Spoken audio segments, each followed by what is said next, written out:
दस्तूर को समझिए, मंशूर को समझिए। मेरे नबी करीम सल्लल्लाहु ताला अलैहि वसल्लम ने सहाबा किराम अलैहिम रिदवान के मजमे में ये बात इरशाद फरमाई। सहाबा कहने लगे, हुजूर देखिए कितना खूबसूरत मौका है, कितना अच्छा मौका है, और किस कदर अल्लाह ने हालात हमारे हक में कर दिए कि हुजूर एक मुसलमान मैदान में निकलता है तो काफिर दौड़ने लगते हैं, काफिर भागने लगते हैं। एक मुसलमान मैदान, हुजूर किस कदर अल्लाह ने फजल किया। मेरे हबीब करीम अलैहिस्सलातु सलाम ने ठंडी आह भरी हुजूर ने, और करीम महबूब ने फरमाया एक वक्त वो भी आएगा, आज एक मुसलमान सैकड़ों काफिरों को भगा देता है। ये याद रखनी है आपने हदीस का, एक वक्त ऐसा आएगा, एक काफिर होगा और 1000 मुसलमान उसके आगे दौड़ रहा होगा। भाग जाएंगे मुसलमान, भागेंगे, एक काफिर के आगे भाग रहे होंगे मुसलमान। सहाबा किराम हैरत में मुब्तला हो गए, आंखें खोल के देखने लगे। उनके लिए ये बात अचंबा थी, उनके लिए ये बात अनोखी थी, ये इनफिरादी बात। हुजूर ये आप क्या फरमा रहे हैं? महबूब करीम अलैहिस्सलातु सलाम ने फरमाया, मैं तुम्हें बतला रहा हूं, एक वक्त ऐसा आएगा, एक वक्त आएगा कि एक मुसलमान, आज तो ये वक्त है कि एक मुसलमान 1000 काफिर को भगाता है, पर एक काफिर 1000 मुसलमान को भगाएगा। तो सहाबा ने कहा, हुजूर हम थोड़े होंगे? फरमाया नहीं, बड़ी कसरत से होंगे। या रसूलल्लाह हमें जंग नहीं करनी आती होगी? फरमाया नहीं, जदीद असले होंगे, जदीद हथियारों से लैस होगी मेरी उम्मत। हुजूर फिर वजह क्या होगी? नबी पाक ने फरमाया तुम्हारे अंदर वहन पैदा हो जाएगा, वहम नहीं वहन, वाओ हे नून, तुम्हारे अंदर वहन पैदा हो जाएगा, वहन आ जाएगा तुम्हारे अंदर। हुजूर वो क्या होता है? हुजूर वो किस बला का नाम है, वो क्या है कि जो आएगी और एक काफिर 1000 मुसलमान को भगाएगा? वो वहन क्या है? तो मेरे महबूब ने फरमाया, वहन ये है कि तुम्हें दुनिया से प्यार हो जाएगा, मौत से तुम्हें कराहत आएगी, तुम्हारा मरने का दिल नहीं करेगा, मौत की कोई तैयारी नहीं, तुम्हें प्यार हो जाए।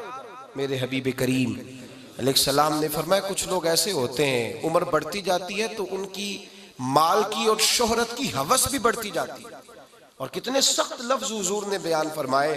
फरमाया, 2 भूखे भेड़िए भी हो, भूखे भी हो, 2 भूखे भेड़िए बकरियों के रेवड़ में छोड़ दिए जाएं। भेड़िया तो उसका पेट भरा भी हो तो बकरी नजर आ जाए तो खा जाता है, और फरमाया 2 भूखे भेड़िए बकरियों के रेवड़ में खुले छोड़े जाएं, तो इतनी तबाही नहीं करते जितनी पैसे और शोहरत की मोहब्बत इंसान के दिल में, ईमान में तबाही पैदा करती है। बुखारी मुस्लिम तबाही कर दी। पूछ के देखें किसी से कि तेरा पैसे के साथ प्यार कितना है, पूछ के देखें। हजरत गौसे आजम जेलानी रदी अल्लाह ताला अन्हो को लोगों ने आके कहा, हुजूर आपका माल का भरा हुआ एक माल बरदार आपका बहुत बड़ा जो था, यूं समझ लें ट्रक आपका माल का भरा हुआ, वो आपका समुद्री सफर पर जहाज जा रहा था, हुजूर वो सारा निकल गया है। आपने फरमाया अल्हम्दुलिल्लाह चला गया है। छोटी सी तिजारत करते थे शुरू में गौसे आजम, बाद में उन्होंने आके कहा, हुजूर वो सारा डूब गया है पानी के अंदर माल। आपने फरमाया अल्हम्दुलिल्लाह, डूब गया है तो अल्हम्दुलिल्लाह, अल्हम्दुलिल्लाह। थोड़ी देर के बाद कहा, हुजूर बच गया। फरमाया अल्हम्दुलिल्लाह। लोग कहने लगे, हुजूर ये क्या बात हुई? फरमाया जब तुमने कहा डूब गया तो मेरे चेहरे का रंग तो नहीं बदला था? कहा हुजूर नहीं। फरमाया जब मिल गया तो फिर भी रंग तो नहीं बदला था? कहा हुजूर नहीं। तो कहा अल्हम्दुलिल्लाह आपने क्यों कहा? आप फरमाने लगे, माल ना भी रहे तब भी अल्हम्दुलिल्लाह, आ जाए तब भी अल्हम्दुलिल्लाह, इसलिए कि ना मैं माल के पीछे भागता हूं ना प्यार करता हूं, मैं तो सिर्फ अपने रब की तारीफ करता हूं। मेरे भाई, इतनी दौलत से मोहब्बत, तकरीरें बिकती हैं, नातें बिकती हैं, कुरान पाक की तिलावतें बिकती हैं, माज़अल्लाह रेट लगते हैं, रेट लगते हैं। लोग पैगाम देते हैं, कहते हैं मौलाना कितने पैसे लेंगे आने के, नात खां साहब कितने पैसे लेंगे? रेट लगता है माज़अल्लाह, जज का रेट, वकील का रेट, ताजर का रेट, हर शख्स का यहाँ रेट लगता है। दौलत के पीछे भागता हुआ इंसान 10 रुपए 20 रुपए की खातिर एक दूसरे को मारने वाला, एक 100 रुपए नफे के लिए खुदा रसूल के नाम पर झूठी कसम खा जाने वाला, अल्लाह रसूल को वसीला बनाने वाला, माज़अल्लाह ईमान के साथ इतने का आया है, ईमानदारी के साथ कह रहा हूं, अपने ईमान को बीच लाने वाला हबीब करीम सैयद आलम अलैहिस्सलाम ने फरमाया, कसम खा के माल ना बेचना, माल तेरा बिक जाएगा, बरकत तेरी अल्लाह ले जाएगा। मेरे भाइयों, इस दौलत के साथ तो मेरे नबी ने मोहब्बत फरमाई नहीं, इसकी तरफ तो तवज्जो की नहीं। हम अपना पेट पालने निकलते हैं, कोई नहीं पलता, सारी जिंदगी वो भूख वो ऐसी है जैसे अजल की है, खत्म ही नहीं होती। रब करीम के बंदे हजरत उमर फारूक रदी अल्लाह ताला अन्हु फरमाया करते थे, मैंने रब करीम से कभी दौलत का सवाल ही नहीं किया।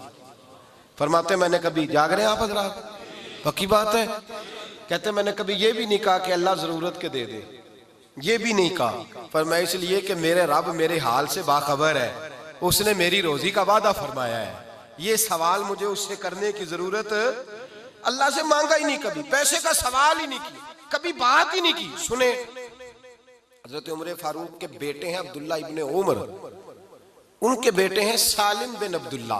नारा तकबीर, नारा रिसालत, नारा रिसालत, इस्लाम जिंदाबाद, इस्लाम इस्लाम इस्लाम।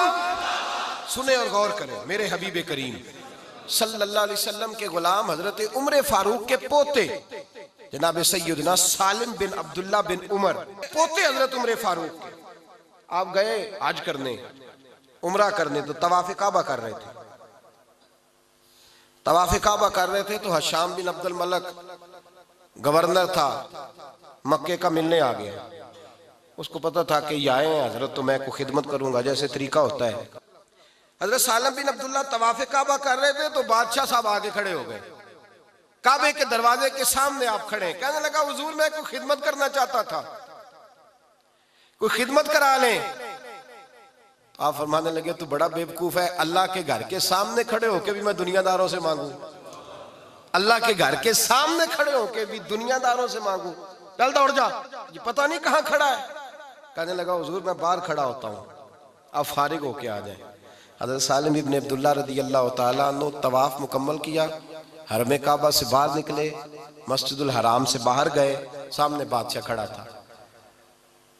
कहने लगा हुजूर अब तो मस्जिद से बाहर आ गए, आप मेहरबानी करें, मैं कोई खिदमत करना चाहता हूं, कोई हुक्म करें, मेहरबानी फरमाएं, नजरे करम कुछ हो। हज़रत सालिम इब्न अब्दुल्ला दरवेश आदमी, असी किसी दे कुछ भी नहीं लगते, ना कोई साडा दर्दी, सीधी सादी तबीयत, सीधी सादी, सानू तख्त हज़ारे दी लोड़ की है, नाले की लगे शहर बबोल दे नाल, असी अपनी बाल के सेकने हैं, सानू की लगे किसी और दे नाल। कहा, बादशाह कहने लगा कुछ मांग ले, तो मुस्कुराए, फरमाने लगे चल ये बता तुझसे दीन मांगू कि दुनिया मांगू। कहने लगा हुजूर मेरे पास तो दुनिया है, दीन तो है ही नहीं, दीन तो आपके पास है। तो आप फरमाने लगे अच्छा इसका मतलब है तुझसे दुनिया मांगू।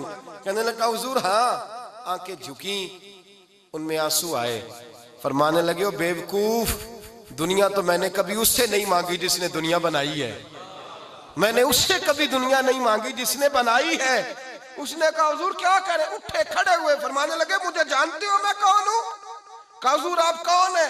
आप फरमाने लगे मेरा नाम सालिम है और मेरे बाप का नाम अब्दुल्ला है और मेरे दादे का नाम फारूक आजम है, मैं उमर फारूक का पोता हूं, मैंने तो कभी रब करीम से दुनिया नहीं मांगी और तेरे जैसे दुनियादार से मांगू, जा दौड़ जा, निकल जा। मेरे भाई थोड़ा सा इससे नाता तोड़े, खुदारा ना ये किसी की बनी है और ना कभी किसी की बनेगी, ये कभी इस हाथ में तो कभी उस हाथ में, उसके पीछे क्यों भागते हो जो काबू नहीं आती। मेरे हज़रत साहब की ब्लैक जुमला कहा करते और मैंने आजमाया है, आपको तोहफा दे रहा हूं। आप फरमाया करते दुनिया का तरीका ये है, दुनिया का तरीका ये है कि अगर इसकी तरफ देखने लगो तो ये कहती है जरा ठहर जाओ, मैंने और बनना संवरना है, और जरा ठहर जाओ, 10 मिनट बाद देखना। फिर देखने लगो तो कहते नहीं अभी नहीं, थोड़ी देर के बाद, और इसरार करो तो उठ के भाग जाती है। और फरमाते हैं जो इसकी तरफ से रुख फेर के निकलता है ना, उसके पीछे भागना शुरू कर देता है, उसके पीछे भागना शुरू कर देती है। मेरे नबी करीम अलैहिस्सलाम ने फरमाया मैं चाहूं तो जमीन सोने की बन जाए, मैं चाहूं तो ओहद पहाड़ सोने का बन जाए, मेरे साथ चले, मैं जिस तरह मेरी तबीयत चाहे दुनिया इस्तेमाल करूं, लेकिन मैंने कभी इसकी तरफ तवज्जो, थोड़ा सा ना रुख मोड़ें, थोड़ा दुनियादारी से रुख मोड़ें, थोड़ा रब रसूल की जानिब करें, फिर बेदारी पैदा होगी, फिर आपकी मिजाज के अंदर रूहानियत आएगी, फिर नमाज में दिल लगेगा, फिर कुरान मजीद में दिल लगेगा, फिर जिक्र। ये जो लोग कहते हैं ना मेरा नमाज में दिल नहीं लगता, वो नमाज पढ़ के भी तो यही मांगते हैं ना, अल्लाह रोटी दे दे, ए अल्लाह नौकरी दे दे, ए अल्लाह फलां चीज दे दे। जब तवज्जो ही सारी उधर है तो फिर मेरे भाई दिल कैसे लगेगा।